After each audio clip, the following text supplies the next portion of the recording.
வணக்கம் and welcome to மீனு சமையல். நம்ம இன்றைக்கி பார்க்க போகிற ரெசிபி தக்காளி சட்னி. அதுக்கு ஒரு பாத்திரத்தை வச்சுட்டு அதில் எண்ணெய் ஊற்றிட்டு உளுந்தம்பருப்பு வந்து ஒரு 2 டேபிள் ஸ்பூன் ஆட் பண்ணிக்கணும். அதுக்கப்புறம் கொஞ்சம் கருவேப்பிலை ஆட் பண்ணிவிட்டு அதை 2 பொரிய விடணும். பொரிஞ்சதுக்கப்புறமா அதில் வந்து ஒரு 2 பல்லாரியை நறுக்கி வச்சுருக்குறோம். அந்த 2 பல்லாரியை போட்டு ஒரு தடவை வதக்கிக்கிடணும். இந்த பல்லாரி நல்லா வதங்கிறதுக்காக கொஞ்சம் உப்பும் ஆட் பண்ணிக்கணும்.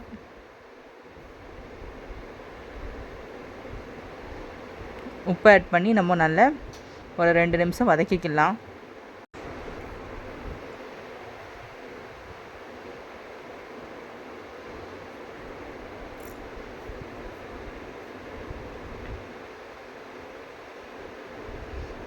உப்பு போட்டு நல்லா வதக்கிட்டோம்.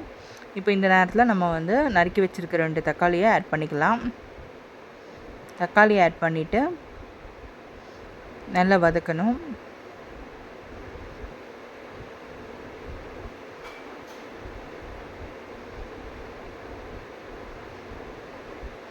இப்போ தக்காளி நல்லா வதங்கிட்டுருக்கு. இந்த நேரத்தில் சிகப்பு மிளகாத்தூளை வந்து ஒரு டேபிள் ஸ்பூன் அளவு ஆட் பண்ணிக்கலாம். ரொம்ப சிம்பிளான ரெசிபி தான். ஆட் பண்ணிவிட்டு நல்லா ஒரு தடவை மிக்ஸ் பண்ணிக்கலாம்.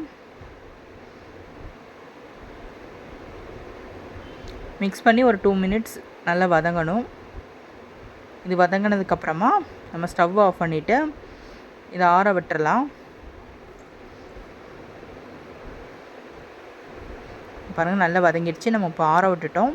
இதை மிக்சர் ஜாரில் வச்சு நம்ம அரைச்சி எடுத்துட்டோம். பாருங்கள் நம்மளோட தக்காளி சட்னி ரொம்ப சூப்பராக ரெடி ஆகிடுச்சு. இட்லி தோசைக்கு ரொம்ப அருமையாக இருக்கும். நீங்களும் உங்கள் வீட்டில் ட்ரை பண்ணி பாருங்கள். நம்ம இப்போ லாஸ்ட்டாக முட்டை தோசை வீடியோ அப்லோட் பண்ணோம். அதுக்கு இந்த சட்னி வந்து ரொம்ப அருமையாக இருக்கும். தேங்க்யூ.